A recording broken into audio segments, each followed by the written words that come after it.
I'm getting antsy. You know, we got teased with some pretty warm weather this week. At the beginning of this week, I made my deliveries in shorts. And now we're back to frozen ground. I do like the frozen ground because it was getting muddy and soft. But I think it's that time of the year, you know, where the cold, it starts to just wear you down. And I'm ready. I'm ready for warmer temperatures. I'm not ready for 90 degrees, but I am ready for 50. That would be nice. I could take a 50 degree. I am getting ready to go on a delivery.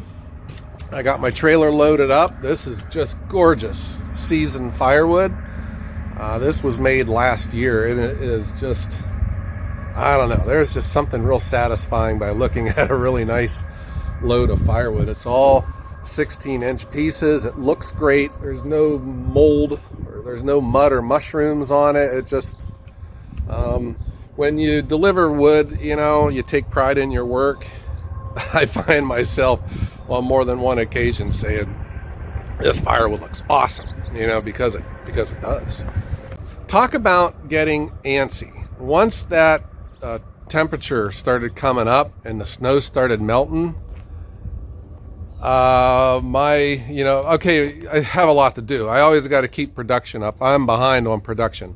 I got logs, just I didn't have the right conditions to make firewood, but now I do. So we're going to get started this weekend on firewood production. But it's got my mind on the back 40, and you know, we gotta start working on that. We got to make sure we have a plan. You know, a lot of it obviously depends on the weather, and that's what really slowed us down last year, was just how wet it was. And that was before we had the timber road constructed, which it's done now. But there's still, once we get way back here, you know, there's a lot of work still that we got to get done. So I'm just going to walk up the timber road here. I thought you guys could come along with me, and I got some ideas about what we can do for not just creature comfort, but for a functional back 40, you know. So we got to get some of our machines out of the weather. We got to get me out of the weather. And you know, it's not like it's a mile, you know, I got to drive all the way to Cleveland every day to go to work. It's just back here, but you still, I don't want to have to be doing all this walking back and forth to the house and then back to the production area. I'm not the most organized person in the world. I'm notorious, you know, when I'm going on a delivery, I got to go, oops, I forgot my Bluetooth. Oops, I forgot my sunglasses. Oops, I forgot my Dr. Pepper. And I'm in and out, in and out, in and out. So I need to take steps to be organized. And I thought, well, if I had, you know, a building, a small building or something back there, you know, I could keep the majority of my equipment, the things that I need back there. But where will it go? I don't know. But that's where I thought maybe I could ask you guys for some help. Man, that wind's hitting me right in the face and it's hard to talk. But let me turn this around. But here's the timber road, guys. When log hauler Jesse was driving up and down here this early winter, the ground wasn't frozen yet, and it was just squishing all that mud up on top of the timbers. So they're kind of covered in mud. And this side over here, you can see the edge of the timbers. Okay, maybe against my boot there, you can see where the timbers are. Yeah, it's a little wet. On this side is where I dumped all the dirt from when we dug out the driveway. And we just built this up here, just so, you know, it'll be, because this is that clay, it's packed real hard. I think in the summertime I'll be able to drive up and down this, and that would help, you know, where I can come off this timber road for matters of convenience. I put a stick in the ground here just as a visual so the logger doesn't drive off the edge. But coming on back here, my vision, you know, is to have wood stacked like this against the timber road. And that was my big, you know, aha moment this winter, was what am I going to do about snow removal?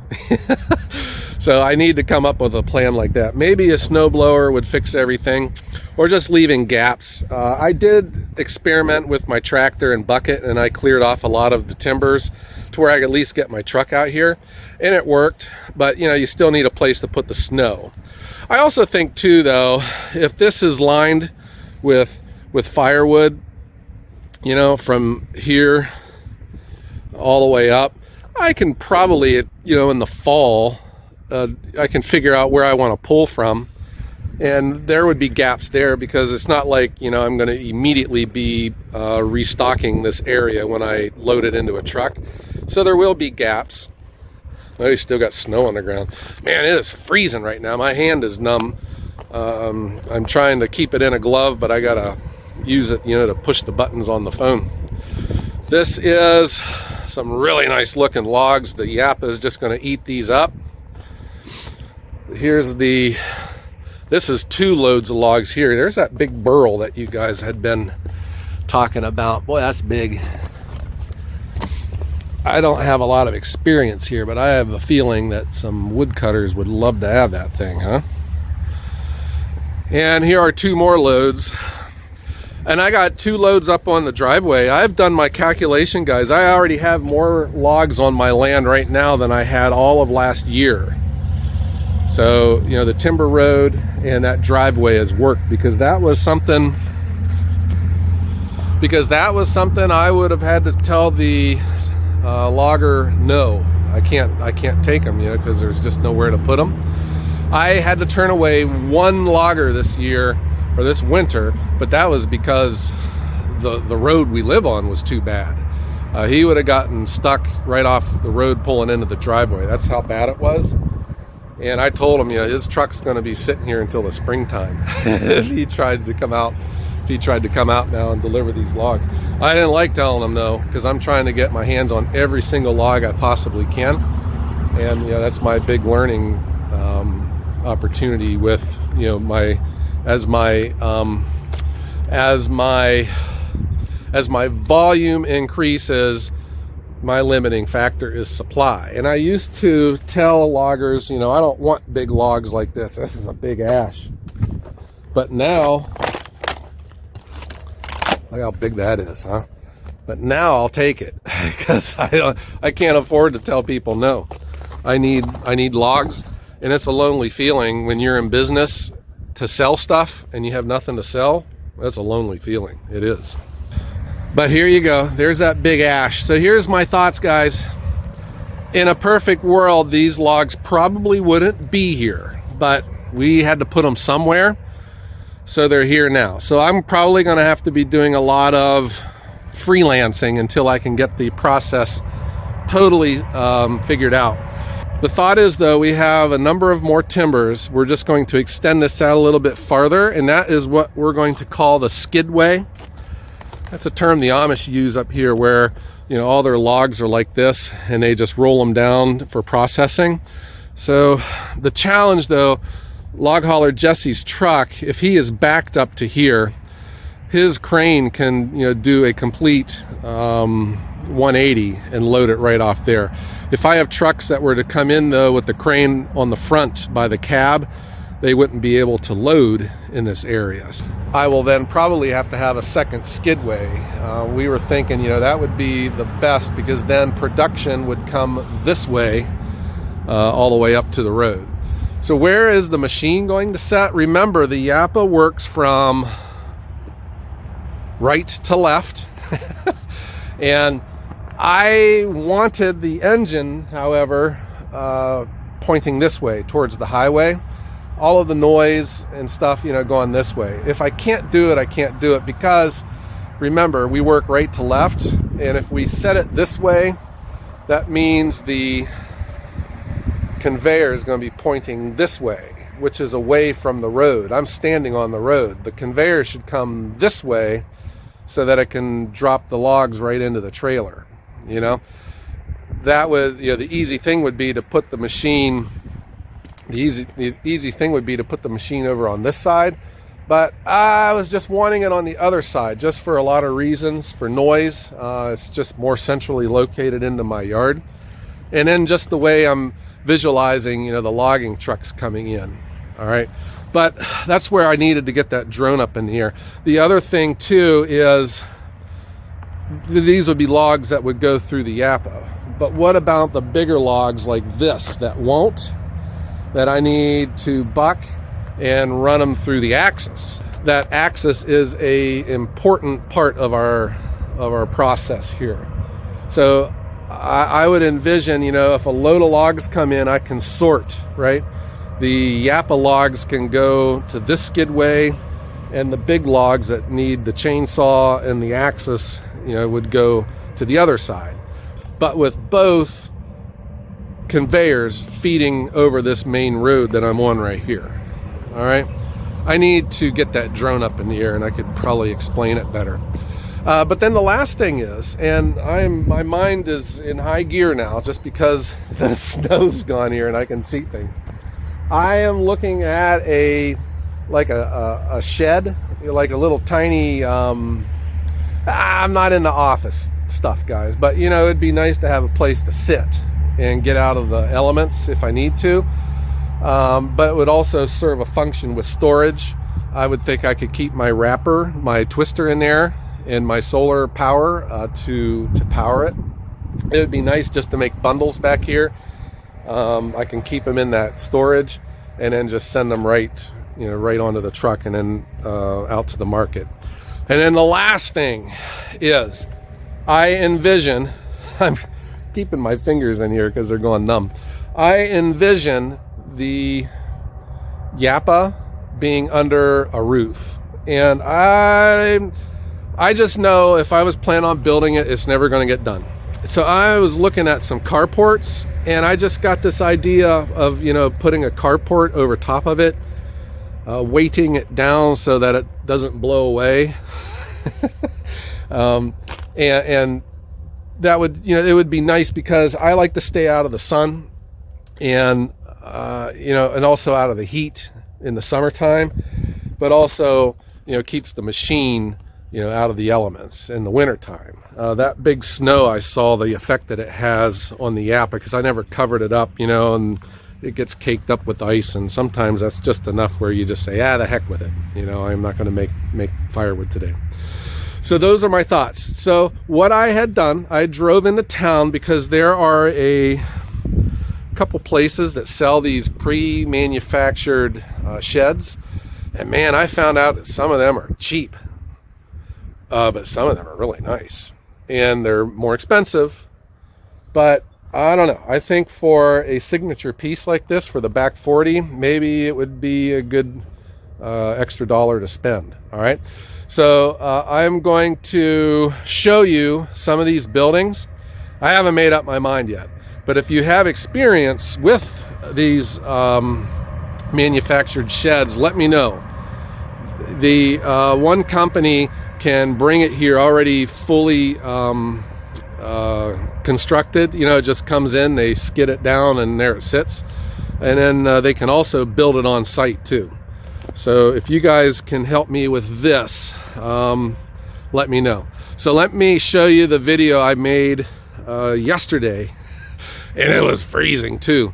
And you guys can see what I'm looking at and tell me what you think about this idea. All right, guys, here we go. But this is what I'm telling you about, guys. I mean, these are nice.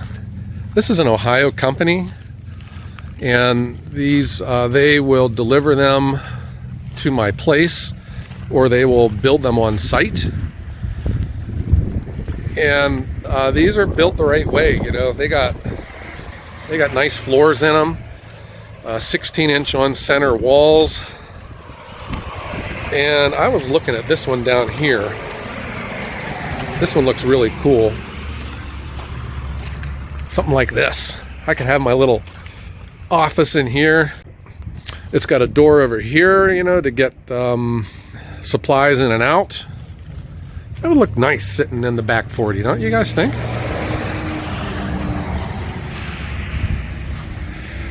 Heck yeah. So this is just a thought. I think if I'm going to make this move, I need at least to have it a little some creature comforts for me. And you know, I'm still close to my house, but you know how it is when you're at that distance. Having to walk that far is a big pain. You know, here's some more, and here's just a like an outbuilding, probably for hay storage, I guess. But again, you know, this could be something I could put this to use for, you know, a wrapping station or just storage. So they got a lot of cool stuff.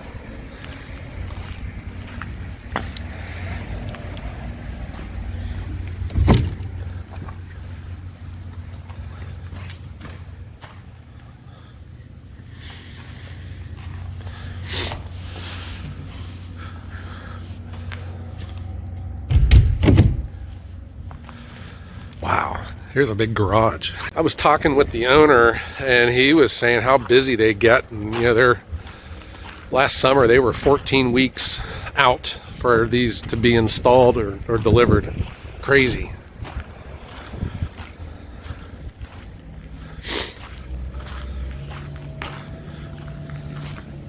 Or how about something like this? Kind of a timber frame look. Let's go inside and look at this. Huh?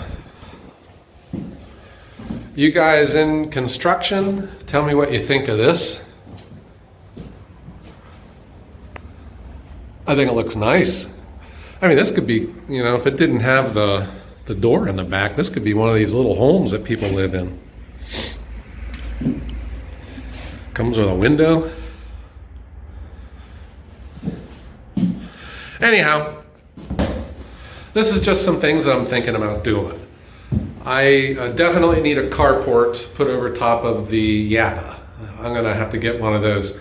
But I'm thinking maybe a nice shed like this for storage. You know, put like a little chair in here to get out of the sun or out of the elements when I'm in the back 40 working. This one here has a door in the back.